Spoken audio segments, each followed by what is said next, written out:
Bonjour à tous. Cette vidéo va vous permettre, j'espère, de mieux comprendre le cours d'histoire intitulé Comment la France s'est-elle démocratisée au cours du 19e siècle. Donc vous avez déjà complété normalement le noyau de votre cours, ce qu'il faut absolument bien connaître et comprendre, c'est-à-dire la frise que vous voyez ici, complétée, et ainsi que le texte qui se trouve juste en dessous. Le reste de la page de cours, les cases 1, 2, 3, ainsi que le vocabulaire, correspondent en fait à l'approfondissement du cours noyau. Donc c'est un peu moins important, ce sont des précisions, des approfondissements donc, et c'est à connaître de manière secondaire. Ce qui compte grâce à cette vidéo, c'est vraiment de comprendre le noyau, le cœur du chapitre. Au cours de ce chapitre, on va étudier les changements politiques en France au XIXe siècle, donc dans les années 1800, mais aussi les changements sociaux qui concernent le peuple français. En observant cette frise qui démarre donc en 1815 et qui s'arrête en 1910, on observe pour commencer plusieurs périodes qui sont représentées ici par des couleurs différentes. Chaque période correspond à un régime politique. Vous vous souvenez, les régimes politiques, c'est cette notion qu'on avait déjà abordée lors du chapitre sur la Révolution française et l'Empire. Donc un régime politique, c'est une manière de gouverner un pays, un État. Donc c'est la manière dont cet État fonctionne. Il existe plusieurs sortes de régimes politiques. Donc avant 1789, par exemple, c'était la monarchie absolue pendant très longtemps. Et on a vu dans notre cours sur la Révolution qu'au cours de cette Révolution, il y a eu différents régimes comme la monarchie constitutionnelle, puis la République, puis le consulat et enfin l'Empire avec Napoléon Ier. Ça, ce sont des régimes politiques. On remarque là sur cette frise, tout d'abord qu'entre 1815 et 1870, ça n'arrête pas de changer. Tout au long du 19e siècle, de manière générale, ça change très régulièrement, les régimes politiques, mais surtout là, jusqu'à 1870. Donc chaque couleur un régime, on voit bien qu'il y a de nombreux régimes politiques qui ne durent jamais trop longtemps. Deuxième remarque, à partir de 1870, là, on a un régime politique qui semble s'ancrer dans le temps, il est représenté en jaune sur cette frise.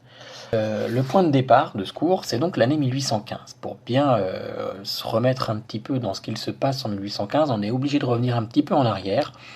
Et il existe un lien entre Napoléon Ier, empereur des Français, et Louis XVI, roi des Français jusqu'en 1792. Ce lien, c'est que tous deux ont pratiqué ce qu'on a appelé l'absolutisme, c'est-à-dire qu'ils ont concentré tous les pouvoirs entre leurs seules mains. Louis XVI était un roi absolu, et Napoléon, il a eu tous les pouvoirs. En 1815, Napoléon est vaincu par une coalition d'armées européennes. Le territoire qu'il avait conquis, il avait considérablement augmenté le territoire de l'Empire français, son territoire doit être rendu. Donc sur cette carte, on voit en orange, en hachure et en jaune pâle tout le territoire conquis par Napoléon ou les États soumis à Napoléon. Et en 1815, ces conquêtes sont enlevées à l'Empire français et la France retrouve ses frontières de 1792, représentées avec le liseré rouge sur la carte. Donc tout ce qui avait été conquis redevient indépendant. Autre point, ceux qui ont battu Napoléon en 1815 sont des monarques, des rois. Donc le régime politique dans leur État est une monarchie. Et ils décident donc de replacer en France, après Napoléon, sur le trône un roi. Le choix se portera sur, logiquement, Louis XVIII, donc c'est le plus proche héritier, qui est le frère de Louis XVI, et qui va régner de 1814-1815 à 1824. À partir de 1824, un autre frère de Louis XVI va régner, Charles X, de 1824 à 1830. Comme sur ces années-là, 1814-15, 1830, on restaure la monarchie constitutionnelle, le roi partage ses pouvoirs, mais on restaure la monarchie, on a appelé cette période la Restauration. Donc 1815-1830, Restauration. En 1830, Charles X essaye de remettre en place une forme d'absolutisme. Évidemment, ça ne passe pas du tout auprès du peuple. Et à Paris, en juillet 1830, les Parisiens se soulèvent et Charles X doit abdiquer, doit quitter le trône. Louis-Philippe, un cousin éloigné, le duc d'Orléans, devient roi dans une monarchie constitutionnelle et va régner jusqu'en 1848. Comme cette monarchie est mise en place après une révolution qui a eu lieu en juillet 1830, on a surnommé ce régime politique la monarchie de juillet. Donc de 1830 à 1848, c'est la monarchie de juillet. En 1848, de nouveau, le peuple, notamment parisien, se soulève une vraie révolution éclate, mais cette fois-ci une révolution contre la forme du régime politique. Ceux qui se soulèvent sont des républicains, qui veulent mettre en place une république et mettre fin à la monarchie. Ils y parviennent, et en 1848, les Français doivent élire un président pour la Seconde République, puisqu'il y a déjà eu une Première République au cours de la Révolution. Et lorsqu'ils choisissent, qu'ils élisent leur président, celui qui va arriver au pouvoir n'est autre que le neveu de Napoléon Ier, Louis-Napoléon Bonaparte, qui est même surnommé le prince-président, parce que c'est le neveu d'un ancien empereur, et puis parce qu'il est élu président de la République. Et surtout, s'il est surnommé ainsi, c'est qu'à partir de 1851-52, après un coup d'État, il change le régime politique et prend tous les pouvoirs pour créer un nouvel empire, le Second Empire. Et donc il va, en restant comme ça au pouvoir, régner jusqu'en 1870 sur la France.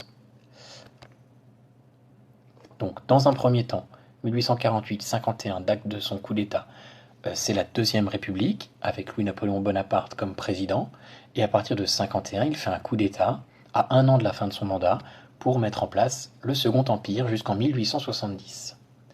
En 1870, devant la montée en puissance d'un voisin français, la Prusse c'est une partie de l'Allemagne, Napoléon entre en guerre contre cet État, donc la France est en guerre. Seulement, à l'issue de la défaite de Sedan en 1870, au cours de laquelle Napoléon III est même fait prisonnier et capturé par les Allemands, il doit abdiquer. C'est la fin de son empire, c'est une humiliation pour la France, et un nouveau régime politique se met en place, une Troisième République.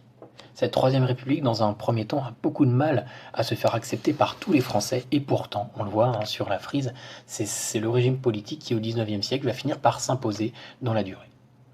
Donc ce XIXe siècle, c'est un siècle marqué par beaucoup de révolutions, donc la Grande Révolution entre 1789 et 1815, la Révolution également de 1830, la Révolution de Juillet, et celle de 1848. Il y a même eu un autre soulèvement en 1871 contre la Troisième République, après la défaite face aux Prussiens, Troisième République entre 1870 et même au-delà de 1910, puisque cette Troisième République va durer jusqu'à la première moitié du XXe siècle.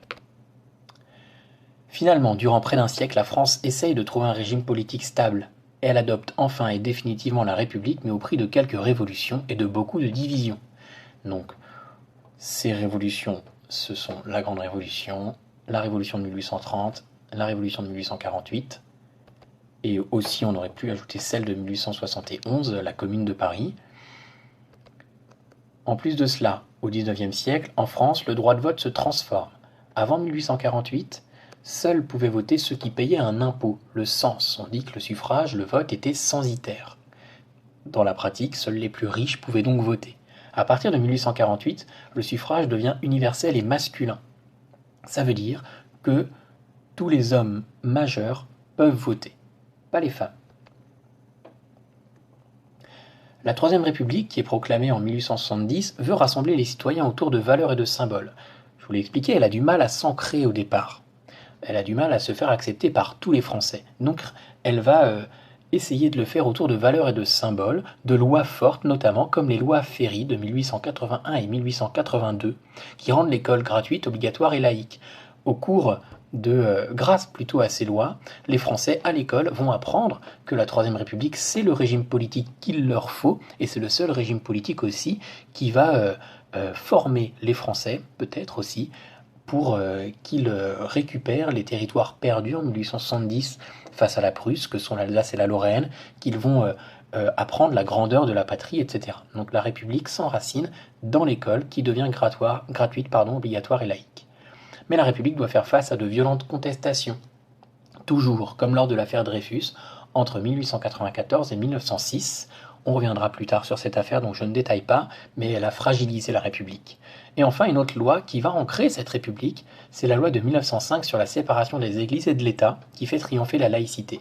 Donc la loi pour la laïcité en France, la laïcité date de 1905.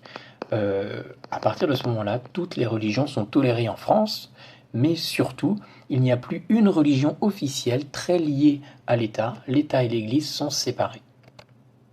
Donc les lois Ferry de 1881-82 participent à ancrer la République, et l'affaire Dreyfus la fragilise, mais finalement, les lois de 1905 sur la séparation des églises et de l'État renforcent encore l'idée républicaine en France. Et les femmes voient leurs conditions de vie et de travail changer au cours du XIXe siècle. Malgré tout, même si leurs conditions changent, on y reviendra, elles restent exclues de la vie politique puisque le droit de vote ne leur est pas accordé. Les hommes ont eu le droit de vote en 1848. Pour les femmes en France, il faudra attendre 1944-1945 pour qu'elles puissent voter, quasiment 100 ans après les hommes. Donc elles vont se battre tout au long de la fin du second 19e siècle pour essayer d'obtenir cette égalité sur le droit de vote avec les hommes. Merci beaucoup de m'avoir écouté, à bientôt.